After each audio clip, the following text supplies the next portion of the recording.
Hello, my name is Russell Myers. Welcome to Issues Unite. All right, so in my last video, I talked about about inflation and the supply chain and where that all comes from.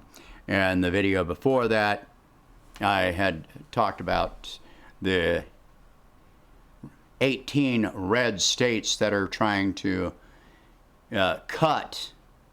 eliminate the supplemental unemployment benefits. And across the media, we're hearing all kinds of different stuff. Oh, there's a labor shortage. No, there's no labor shortage. And nobody wants to work. They want to sit at home. No, nobody wants to sit at home. The number of people that want that are virtually non-existent. You ask a kid in school, what do you want to do when you grow up? Do they ever tell you that they want to sit at home and collect welfare? Ever. You ask a teenager, do they ever tell you this? You give them a choice between going to college or working a job that they enjoy, or sitting at home and doing nothing and collecting welfare. They're gonna pick the job or college. You ask most adults if they would like to go to college just to learn something that they would enjoy learning. They're going to say yes. Most adults will say yes. They don't want to drive themselves into the ground, trying to keep up with full-time work and full-time school doing it. Now, what most people want is security. They want to know that they're going to be able to afford a roof over their head and food for their house, utilities, medical care, etc. There's been all this talk about rising wages, which it is incrementally, just barely. Yesterday, I passed by a Wendy's that had a sign up. Starting wages up to $10.50 an hour. That is $420 a week. That's before taxes. And that up to means that they can start you at $7.25. Well, that's up to $10.50. Yeah. So $420 a week is $1,680 a month. Can you survive on that? Can you pay your taxes, federal and state? Can you pay rent of $800 a month, a car payment, food, insurance, medical care? Can you pay that out of that kind of a paycheck? And will you ever be able to go back to college or what have you and get beyond that? Ever? Would you be able to afford to do so? Even if you take out a loan for college.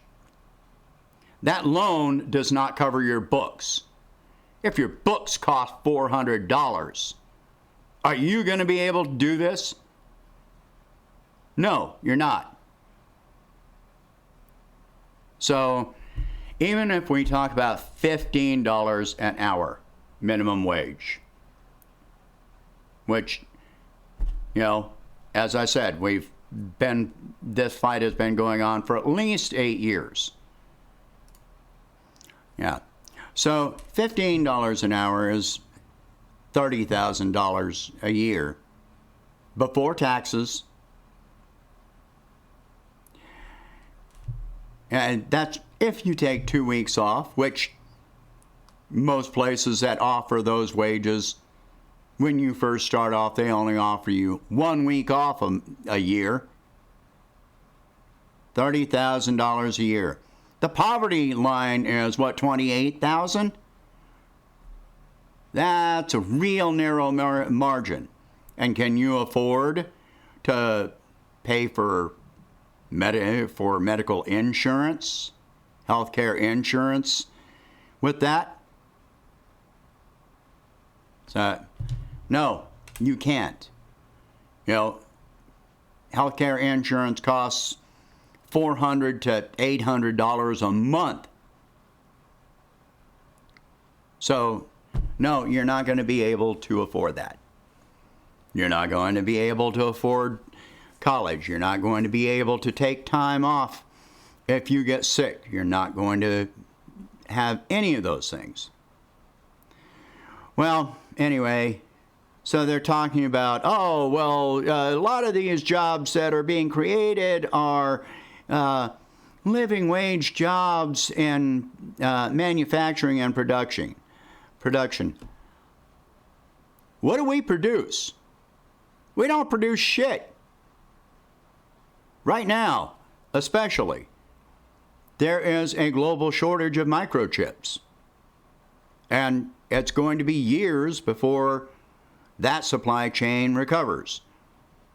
That lack of microchips is impacting a lot of industries, most notably the car industry, the automobile industry.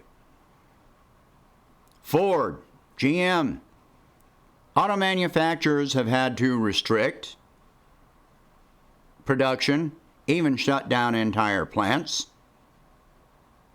So they're laying people off or just not rehiring people that they laid off last year because they don't have the supplies necessary to produce vehicles. Cash registers, medical equipment, computers, all of these are impacted by this shortage. And for consumer goods, it's driving the cost of goods up. Again, more inflation. So what do we produce that anybody's going to buy? Name stuff that we produce for other countries. You can say agricultural goods. I already covered that in the last video. We've got weather disruptions over most of the country. No. So we're not producing anything that's got in appreciable numbers to export or to sell domestically. Because of the chip shortage, also the price of vehicles has gone up. The price of used vehicles has gone up.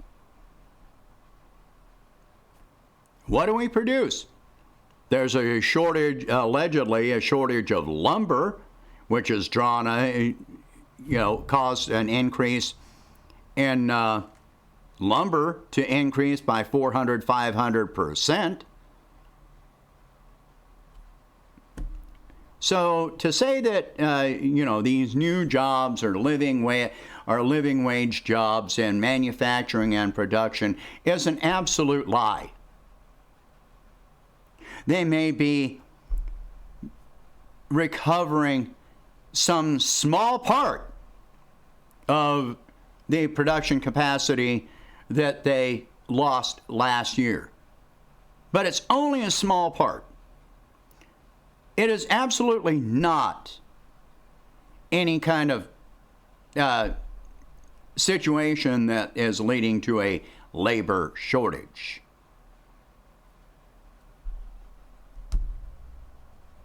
It is absolutely ridiculous that this discussion is even happening. And then I've talked about in one of the last videos. Okay, you take away those unemployment benefits. Well, now what you're doing is impacting consumer spending, because now people have less money to spend, to live on, which reduces demand. So now you're going to wind up needing fewer employees. Doesn't matter whether it's McDonald's or Ford or, Hewlett Packard, what have you. IBM, it doesn't matter. So all of this is propaganda. When they talk about, increased production, if they're not talking about production being increased over 2019, it's not an increase. It is only a partial recovery over last year during the pandemic. We're not producing more oil. We're not producing more cars. We're not producing more steel pipes. We're not producing more lumber. In fact, we're producing less lumber because, there was British Columbia stopped logging certain areas. So this is not an increase. This is not creating jobs. This is not anything. And with wages being, red states trying to fight to keep wages down, trying to force people back into minimum wage jobs, which cuts their own throat. They give up the money that is coming from the federal government, which would be going to, help their own economies in some ways. Well, now they're giving up that money and just trying to force people into low wage, low benefit, no benefit jobs, so they have less money to spend. So where's your increased production? Where's your increased supply? Manufacturing. Where's your job shortage then? When companies start cutting back, laying off workers because they just don't need the workers. All of this is just unbelievable that we're even discussing any of this. There is no, when I challenge people on this, I hear people saying, there's lots of places hiring, and they're in, and they're living wage jobs. I challenge them to actually back this up with data, and they never can do it. They're just repeating something that they've heard on, Fox News or MSNBC, or CNN Money, whatever. But there's nothing to back up this information. When there's no data to back it up, it's propaganda. I mean, it's just as bad as Russiagate. You're just being lied to. There's nothing there. When employers are trying to not pay better wages, and yet they're posting all these profits, or their stocks are going up, then you're being lied to. So people want to believe that there's some kind of a recovery going on, which is not happening. I pointed out in a number of videos now that the labor participation rate has already been the lowest it's been since the early 1970s, and it is dropping further and further. There are more people that no longer have unemployment benefits. And now there's going to be more people that have no unemployment benefits thanks to these 18 red states. Those people just won't be counted in the unemployment numbers, and that's all there is to it. That's what's already been happening. Less than half of the population of the United States is even counted in the labor participation rate. They're not in the workforce at all. Less than half of Americans are in the workforce. And that makes sense. Look at the number of retired people, children that are not of employment age, people that are disabled, etc., stay-at-home mothers, doesn't matter. Or stay-at-home parents, homemakers, anything. They are not counted in the employment numbers because they're not looking for a job. So we're coming to the point where only a third of Americans are going to be in the workforce at all.